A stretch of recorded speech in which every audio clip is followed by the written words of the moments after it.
मीरा भाईंदरचा स्वाभिमान विकला की काय? भाजपाच्या सत्तेचा उन्माद आणि भूमिपुत्रांचा अंतिम लढा. संपादकीय बोलबाला विशेष. महाराष्ट्राच्या राजकारणात सध्या एक अजब आणि संतापजनक प्रयोग सुरू आहे. ज्या मुंबईसाठी 105 हुतात्म्यांनी बलिदान दिले, त्याच मुंबईच्या उंबरठ्यावर असलेल्या मीरा भाईंदर शहरात मराठी माणसाला स्वतःच्याच मातीत उकरे ठरवण्याचे षडयंत्र रचले जात आहे. 95 पैकी 78 जागा जिंकून भाजपाने सत्तेचा जो माज दाखवला आहे, त्यातूनच आता अमराठी महापौर लादण्याचा अट्टहास पुढे आला आहे. मुख्यमंत्री देवेंद्र फडणवीस यांनी मुंबईत महापौर मराठीच होईल असे आश्वासन दिले होते, कारण तिथे ठाकरे बंधूंची वज्रमुठ होती. पण मीरा भाईंदर मध्ये मात्र भाजपाने मराठी अस्मितेचा लिलाव मांडला आहे का? हा प्रश्न आज आगरी, कोळी आणि कष्टकरी मराठी माणूस विचारत आहे. सत्तेची मस्ती आणि भ्रष्टाचाराचे लॅम्बोर्गिनी राजकारण. महापौर पदासाठी भाजपाने पुन्हा एकदा डिंपल मेहता यांचे नाव पुढे केले आहे. हा केवळ एका कुटुंबाचा हट्ट नाही, ही आहे सत्तेची मेहतागिरी. डिंपल मेहता यांचे वीर आणि स्थानिक बाहुबली नेते नरेंद्र मेहता यांचा इतिहास पाहिला तर भाजपाची ही निवड किती नैतिक आहे हे स्पष्ट होते.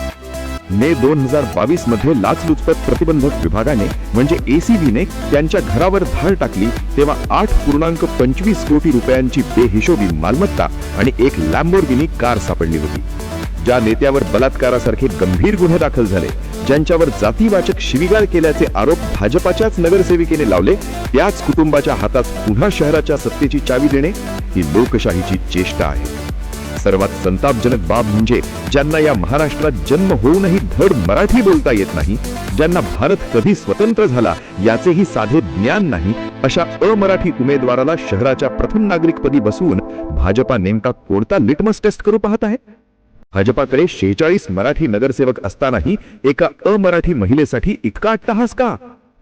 नो मराठी सोसायट्या आणि सांस्कृतिक दहशतवाद. मीरा भाईंदर मध्ये आज मराठी माणसाला घरे नाकारली जात आहेत. नो मराठी अशा अघोषित पाट्या अनेक सोसायट्यांमध्ये लागल्या आहेत.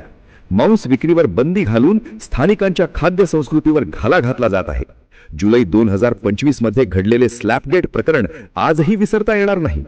मराठीत न बोलणाऱ्या मुजोर दुकानदाराला जाब विचारणाऱ्या मराठी पोरांना तुरुंगात डांबले जाते, पण मराठी अस्मितेचा अपमान करणाऱ्या व्यापाऱ्यांच्या मोर्चाला मात्र राजरस्त्यावर पोलीस संरक्षण दिले जाते. हा भेदभाव काय दर्शवतो? ही मुंबईला महाराष्ट्रापासून तोडण्याची पहिली पायरी तर नाही ना?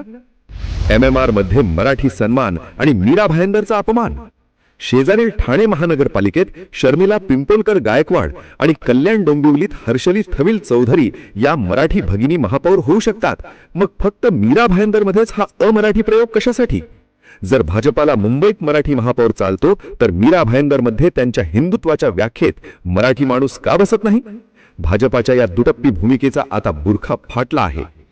3 फेब्रुवारी रक्ताने लिहिली जाणारी स्वाभिमानाची लढाई.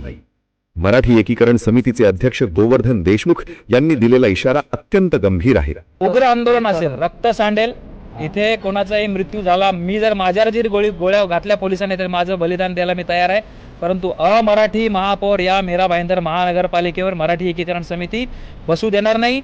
अमराठी महापौर बसवला तर पालिकेच्या दारावर रक्त सांडेल.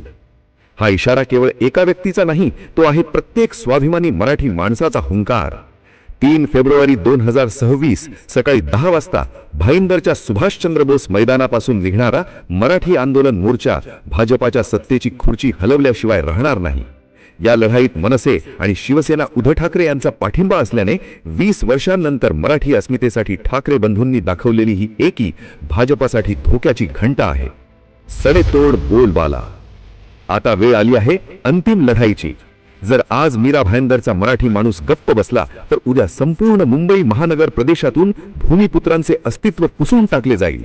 हा लढा केवळ एका पदासाठी नाही, हा लढा आहे महाराष्ट्र धर्माच्या रक्षणासाठी. भाजपाने लक्षात ठेवावे, मराठी माणूस शांत आहे तोपर्यंतच.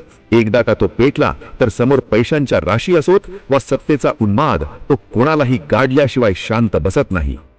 आचार्य म्हात्रे, संपादक, बोलबाला TV.